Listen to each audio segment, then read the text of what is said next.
June 6, 1944. Sword Beach, D-Day, bullets everywhere, men dying on the sand, and one Scottish soldier walked up and down the beach, unarmed, playing bagpipes. His name was Bill Millin, 21 years old, from Glasgow. Lord Lovat ordered him, "Play the pipes, Bill, play the men ashore." Millin started with Highland Laddie, then rode to the Isles. Machine gun fire, mortar shells, chaos. He kept walking, playing, men around him dropping. He kept playing, for hours. After the battle, they captured German prisoners. British soldiers asked, "Why didn't you shoot the piper?" Germans, "We thought he was insane. Who walks a beach under fire with bagpipes? We figured he was crazy, so we didn't waste bullets." Millin survived D-Day, survived the entire war, played at every major battle his unit fought. British Army regulations said pipes were banned in combat. Too loud, made you a target. Unarmed equals useless weapon. Lord Lovat told Millin, but that's English law. You're Scottish. It doesn't apply. Play." This is Bill Millin, the Mad Piper of D-Day, the man who survived the most famous beach landing in history by being too crazy to shoot. Now, before I start this story, I gotta say something. Bill Millin's story is absurd. Because think about D-Day, the biggest military operation in history. 156,000 troops, thousands of ships, planes, tanks, and one guy walking the beach with bagpipes, unarmed, and he survives. How? Because the Germans thought he was too crazy to be worth shooting. This is a true story. William Bill Millin was born July 14, 1922, in Regina, Saskatchewan, Canada, but his family was Scottish, from Glasgow. When Bill was young, his family moved back to Scotland. He grew up in Glasgow, typical Scottish childhood, soccer, street games, and bagpipes. Because in Scotland, every kid learns to play the pipes. It's a cultural thing. Bill learned, got good, really good. In 1940, when he was 18, when the war started, he enlisted. Queen's Own Cameron Highlanders, Scottish regiment. But then he transferred to something more special. 1942, Bill joined the 1st Special Service Brigade, commandos, elite troops, tough missions, and Lord Lovat was in command. Simon Fraser, 15th Lord Lovat, aristocrat, Scottish, charismatic, and a bit eccentric. Lord Lovat started a tradition, having a personal piper. Because why not? Scottish units had gone to war with pipes for centuries, and Lovat loved tradition. In 1943, Lovat chose Bill Millin as his personal piper. Bill was honored, but also a little worried. Because playing pipes in combat, that made you a target. Now this is important to understand. Until 1940, the British Army allowed pipes in combat, but after France fell, they banned them. Why? Because pipers were unarmed. They only carried pipes, and they were loud. You could hear them everywhere. They became targets. So after 1940, banned. No more pipes. But Lord Lovat didn't care. He told Bill, "That's English law." Bill, "Yes, sir. British Army law." Lovat, but you're not English." Bill, "Sir?" Lovat, "You're Scottish. English law doesn't apply to Scots." Bill stared at him. "Sir, I don't think that's how law works." Lovat smiled. "You're going to play the pipes, Bill. That's an order." And that's how Bill Millin became Lord Lovat's personal piper, against regulations. Spring 1944, Southern England. Everyone knew something was coming, something big. The invasion, France, getting back at Germany. But when, where, nobody knew. Bill and Lord Lovat's commandos were training. Beach landings, over and over. And Lord Lovat insisted, "Bill, you're coming with me and bring your pipes." Bill, "Sir, this is going to be D-Day. Heavy fire, we're expecting casualties. Being unarmed?"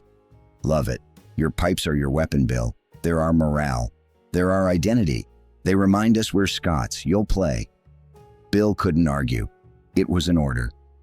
June 5th, 1944. Evening, thousands of soldiers boarded ships, Bill too, with his pipes. Other soldiers looked at him. "Bill, you're really bringing those?" Orders. Are you crazy? Probably. The ships crossed the English Channel, toward France. Bill sat next to his pipes, held them. Thought, tomorrow will I play? Or will I die tomorrow? He didn't know. Morning, June 6th. The sky was full of planes. The sea was full of ships. The coast was being bombed. And then, landing craft. Bill, Lord Lovat, and the commandos heading for Sword Beach. British sector, eastern Normandy. The landing craft hit the water. Ramps dropped, bullets flying, men jumped into the water, toward the beach. Some fell, immediately. First second, some made it to the beach. Lord Lovat jumped. Bill followed, carrying his pipes. They reached the beach. Chaos, bullets, explosions, screaming, death. Lord Lovat turned to Bill. Bill, now, play. Bill, sir, now, play the men ashore. Give them something to get home for. Bill lifted the pipes, started. Highland Laddie? Traditional Scottish tune, upbeat, proud, brave, and Bill started walking. Now picture this, Sword Beach, D-Day morning, thousands of soldiers around you running, crawling, shooting, dying, tanks coming ashore, explosions, smoke, blood, and Bill Millin, 21 years old, walking up and down the beach, standing tall, playing bagpipes, no weapon, no cover, just pipes, bullets hitting around him, making puffs in the sand, men dropping to his right, to his left. Bill keeps walking, keeps playing. You're thinking he's insane, right? He was, but Lord Lovat ordered it. And Bill obeyed. But here's the thing. It worked. British soldiers landing on the beach heard Bill's pipes, and something happened. They paused, listened. Some smiled. Because that sound was home. That sound was Scotland. Identity. Culture. That sound told them, this is what you're fighting for. And somehow, the fear lessened. The pipes played louder than the fear. But the Germans?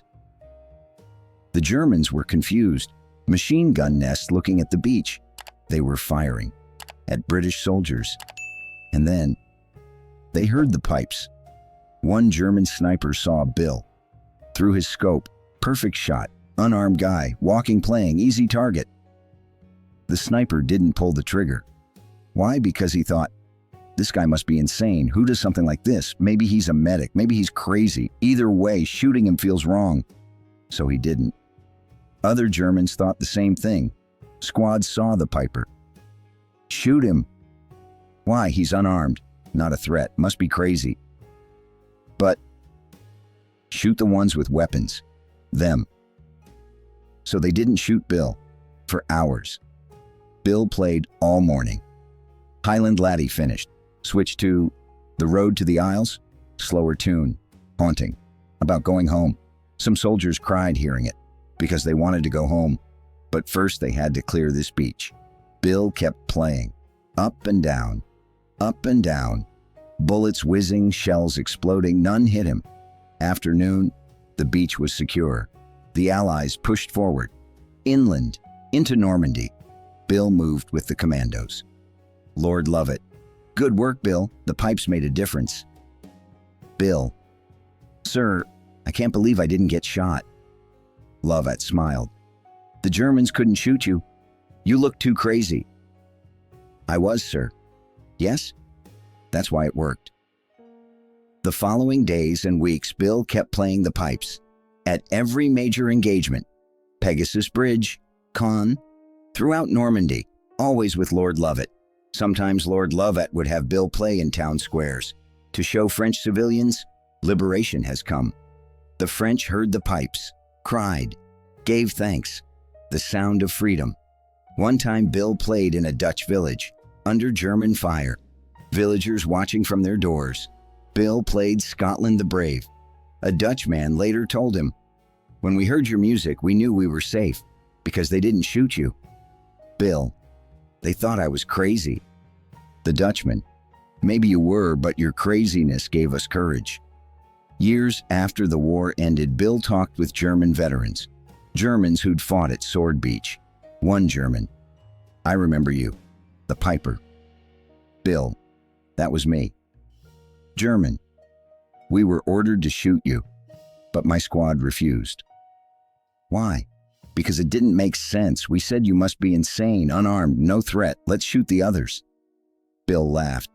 My insanity saved my life. German. Yes, and we respected it. Because it takes a lot of courage to bring bagpipes. Another German told Bill, I had you in my sights. 3 times. Bill. And you didn't shoot? No, because something was wrong. I thought you must be a medic. I wasn't, just a piper. Then you were either very stupid or very brave. Bill. Both. The war ended in 1945. Bill went home to Glasgow. Normal life, civilian job, family. For years, nobody talked about him because Bill didn't talk about it. Humble, quiet, put his pipes in a closet. But in the 1970s, something happened. D-Day anniversaries, memorial ceremonies, veterans started sharing stories. Someone mentioned Bill. There was a guy playing pipes on the beach. Journalists found Bill. Is this true? You played pipes on D-Day? Bill. Yes. Why? Lord Lovat ordered it. But you were unarmed, a target. I know. Weren't you scared? Bill paused. I was terrified. But it was my duty, so I played. In the 1990s and 2000s, Bill became a hero, invited to D-Day memorial ceremonies. In France, in Normandy. He always brought his pipes. Old man now, 70s, 80s, but he could still play. He stood on Sword Beach, played the pipes, same tunes. Highland Laddie. Road to the Isles. Veterans cried hearing it, because that sound took them back to 1944, when they were young, when they were scared, when they fought, and the pipes gave them courage. August 17th, 2010, Bill Millin died. He was 88 years old, peacefully, in Devon, England. At his funeral, hundreds of people came, veterans, families, officials, and of course, pipes. Another piper played at Bill's funeral, the same tunes. Highland Laddie. Road to the Isles. The air was silent, just the pipes. Everyone cried. Because Bill wasn't just a piper, he was a symbol of courage. So what does Bill Millin's story tell us? Courage doesn't always come with a weapon, sometimes it comes with music. Bill was unarmed, a target, vulnerable. But he played his pipes. Why? Because he was ordered, but also because it mattered. His men needed something to get home for. And that sound was home. The Germans didn't shoot him because he looked too crazy, and they were right. Because who walks D-Day with bagpipes? A madman or a hero? Bill was both. Lord Lovat told Bill, English law doesn't apply to Scots. That was ridiculous. But Bill played, and he survived. Because sometimes, what looks crazy is what saves you. Think about D-Day. 156,000 soldiers, thousands of weapons, tanks, planes, and one guy with bagpipes. And that guy made a difference. Because war isn't just won with weapons, it's won with morale, with courage, with identity. And Bill Millin gave all 3. With his pipes. If this story moved you, hit that like button. Subscribe. Every week we rescue forgotten heroes from history. Drop a comment. Had you heard of Bill Millin before? Thanks for watching. Thanks for remembering Bill Millin, the Mad Piper of D-Day, the man who walked the beach, the man who didn't get shot because he was too crazy. And maybe that's exactly why he was a hero.